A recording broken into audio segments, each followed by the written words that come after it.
Life has a funny way of showing you new paths. Sometimes these paths appear when you least expect them. For me, one such moment came on a train. It was a simple journey, delayed and a bit frustrating. I was traveling from Manchester to London. The train was crowded. It was stuck. We were not moving for a long time. I found myself just staring out of the window. My mind began to wander, as it often does. That is when an idea sparked. It was an idea about a boy who did not know he was a wizard. This boy, he just appeared in my mind. He had black hair and glasses. He had a scar on his forehead. His name was Harry Potter. The idea came so suddenly, so fully formed. It was like a gift. I did not have a working pen with me at that moment. I was too shy to ask anyone for one. So I just sat there and thought. I let the ideas grow and develop. I imagined his world, his friends, and his school. A school of magic, Hogwarts. It felt so real, so vivid even then.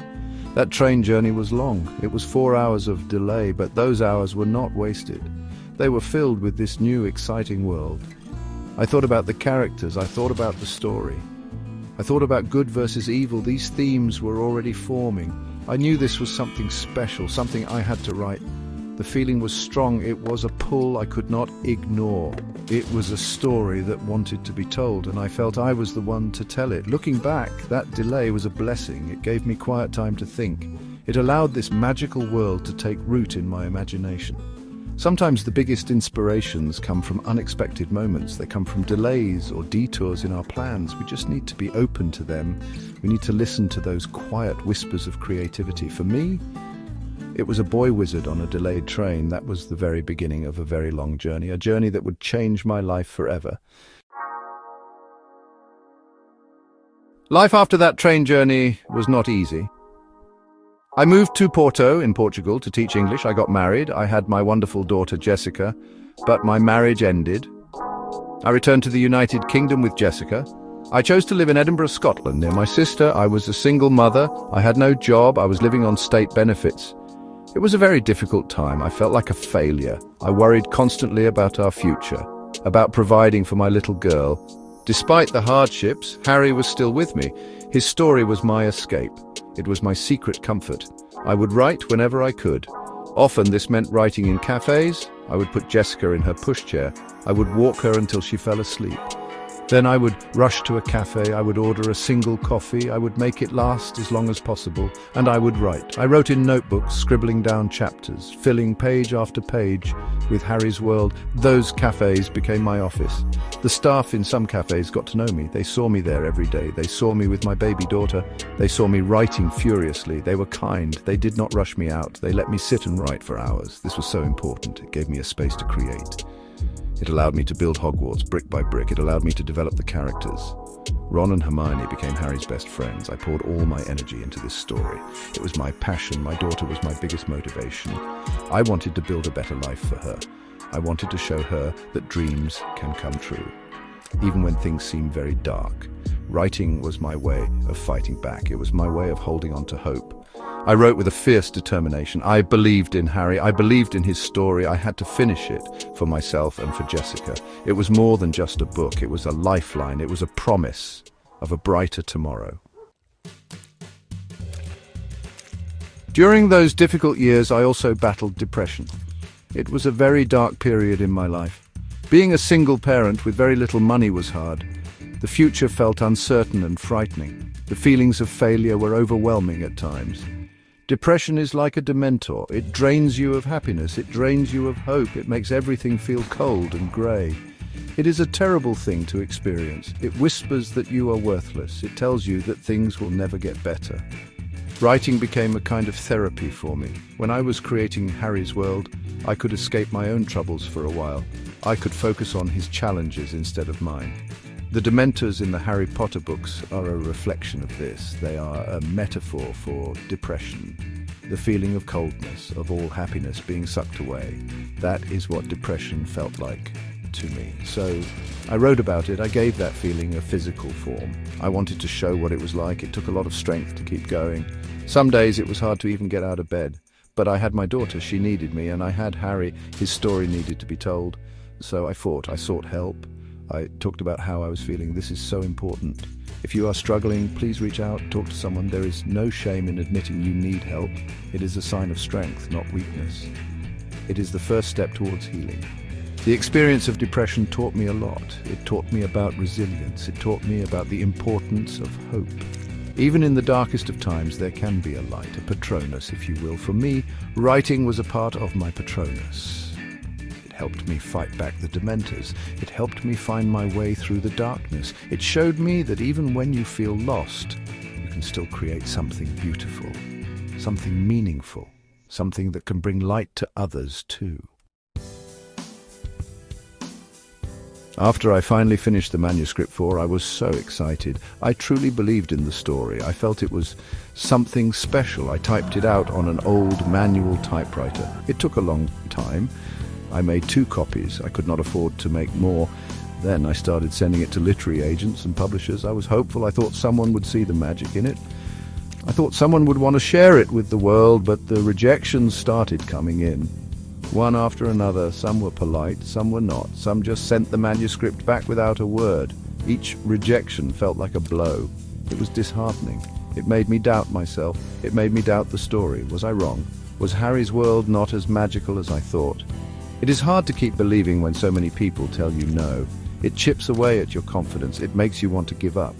I remember receiving 12 rejections in total. 12 times someone said my story was not good enough, or not what they were looking for, or not commercially viable.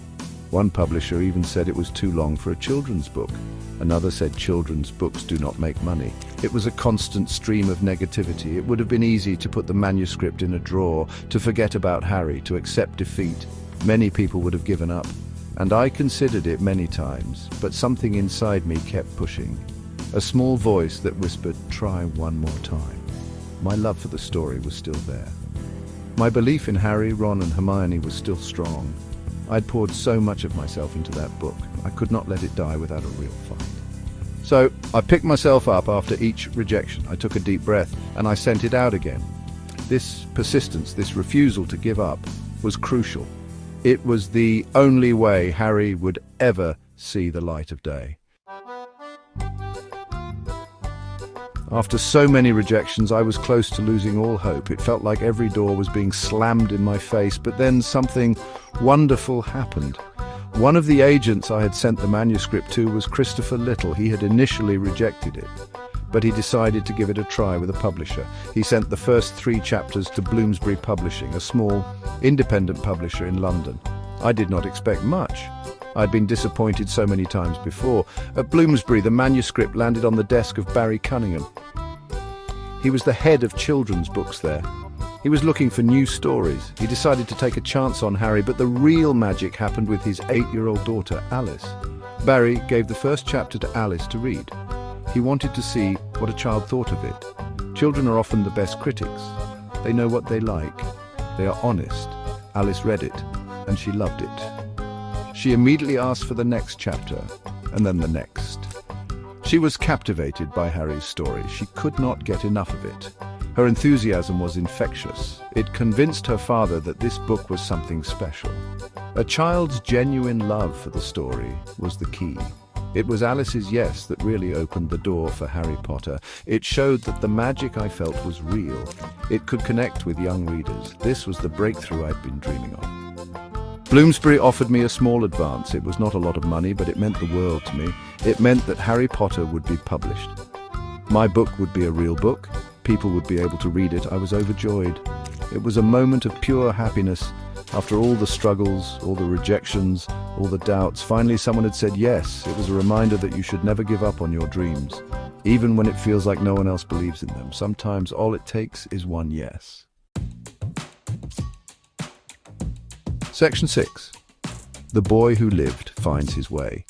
When it was first published in June 1997, nobody expected it to be a huge success. Bloomsbury printed an initial run of only 500 hardback copies. 300 of those went to libraries. My expectations were also modest. I was just thrilled to be a published author. I hoped some children would enjoy the story. I never imagined what was about to happen. I thought I would continue teaching. Writing would be something I did on the side. But slowly something magical began to unfold. Children started reading the book, and they loved it. They told their friends about it. Their parents started reading it too. Word began to spread. Not through big marketing campaigns, but through genuine enthusiasm, through word of mouth. Teachers read it to their classes, librarians recommended it. The book started winning awards, small awards at first, then bigger ones. It was like a snowball, gathering speed and size. I remember the first time I saw a child reading my book on a train. It was an incredible moment. To see someone completely absorbed in the world I had created, it was deeply moving.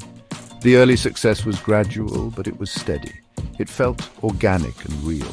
It showed that the story resonated with people. It connected with their imaginations. It offered them an escape, a world of magic, friendship, and adventure.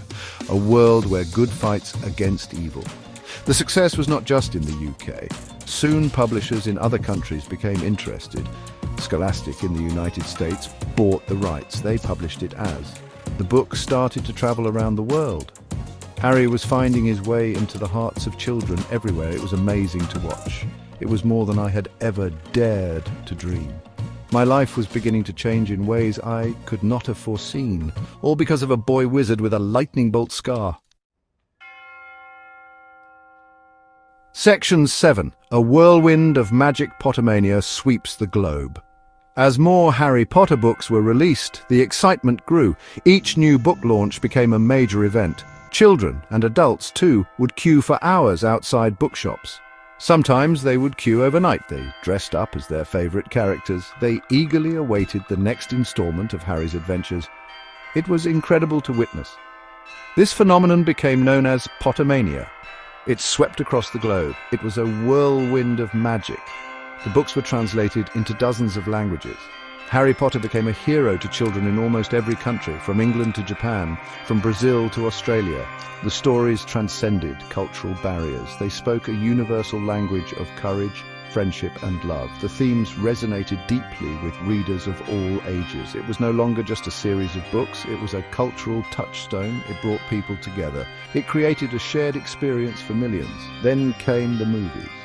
Warner Brothers brought Harry's world to the big screen. Seeing Hogwarts, Quidditch, and all the characters come to life was breathtaking. The films introduced even more people to the magic. They became a huge part of the phenomenon. The actors who played Harry, Ron, and Hermione grew up with the roles. They became global stars. The world of Harry Potter expanded beyond the books. There were theme parks, there was merchandise. It was a vast, magical universe. The impact was astonishing. It encouraged a generation of children to read. At a time when people worried about kids not reading enough, Harry Potter got them excited about books. It showed them the power of stories. It sparked their imaginations. It made reading cool again. For me, this was one of the most rewarding aspects of the whole experience, to know that my stories had played a part in fostering a love of reading. That was a kind of magic all on its own. Section 8. From rags to riches, more than just galleons. The success of Harry Potter transformed my life completely, especially in terms of my financial situation. I went from being a single mother struggling on benefits to becoming one of the wealthiest women in the world. It was a dramatic change. It was almost unbelievable. One day I was worried about paying the bills. The next I was reading about my name on rich lists. It felt surreal, like something out of a fairy tale. Or perhaps a magical story. This financial transformation was, of course, wonderful. It meant I no longer had to worry about money. I could provide for my daughter. I could give her opportunities I never had. It gave me security and freedom, but it also came with its own challenges. Suddenly, being in the public eye was strange. Adjusting to a new level of wealth took time. It was important for me to stay grounded, to remember where I came from, to remember the struggles that shaped me. With great wealth comes great responsibility. I believe that very strongly. I have always felt a duty to give back, to use my resources to help others, especially those who are facing similar hardships to what I once experienced. I set up charitable trusts. I support causes related to social inequality. I support research into multiple sclerosis, the disease that my mother suffered from. This is incredibly important to me. Money is a tool. It can be used to do a lot of good in the world. So while the journey from rags to riches is a big part of my story, it is not just about the galleons, shillings, and nuts. It is about what you do with what you have. It is about using your success to make a positive impact. The financial security is a blessing, but the true richness comes from being able to help others, from contributing to causes you believe in, from trying to make the world a little bit better. That is a legacy I hope to leave, more valuable than any amount of gold. Section 9. The power of believing your own magic awaits. My journey with Harry Potter has been an extraordinary adventure. It started with a spark of an idea on a delayed train. It led me through dark times and many rejections. But it also brought incredible joy and success. If there is one message I hope you take from my story, it is this. Believe in yourself, believe in your dreams. Even when the world tells you no, even when things seem impossible, hold on to that belief. It is a powerful magic. Failure is not the end. It is often a necessary step on the path to success. Those 12 rejections were painful, each one stung, but they also taught me resilience. They made me stronger, they made me more determined. Do not be afraid to fail. Learn from your failures. Let them fuel your desire to succeed. Every successful person has faced setbacks. Every successful person has overcome obstacles. It is part of the journey. It is what makes the eventual triumph so much sweeter. Perseverance is key. Keep going even when it is hard, even when you want to give up. If you have a passion, pursue it. If you have a story to tell, tell it. Your voice matters. Your ideas have value. Do not let anyone convince you otherwise. It took me years to get Harry Potter published. Years of writing, rewriting and hoping. But I kept going because I believed in that boy wizard, and I believed in the power of his story to touch others. So find your own magic.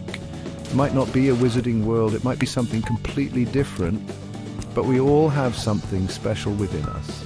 A unique talent, a unique perspective, a unique dream. Nurture it, work for it, protect it, and most importantly, believe in it. The road may be long, there will be challenges, but if you hold on to your belief and keep working hard, you can achieve amazing things. Your own incredible story is waiting to be written. Go out and write it.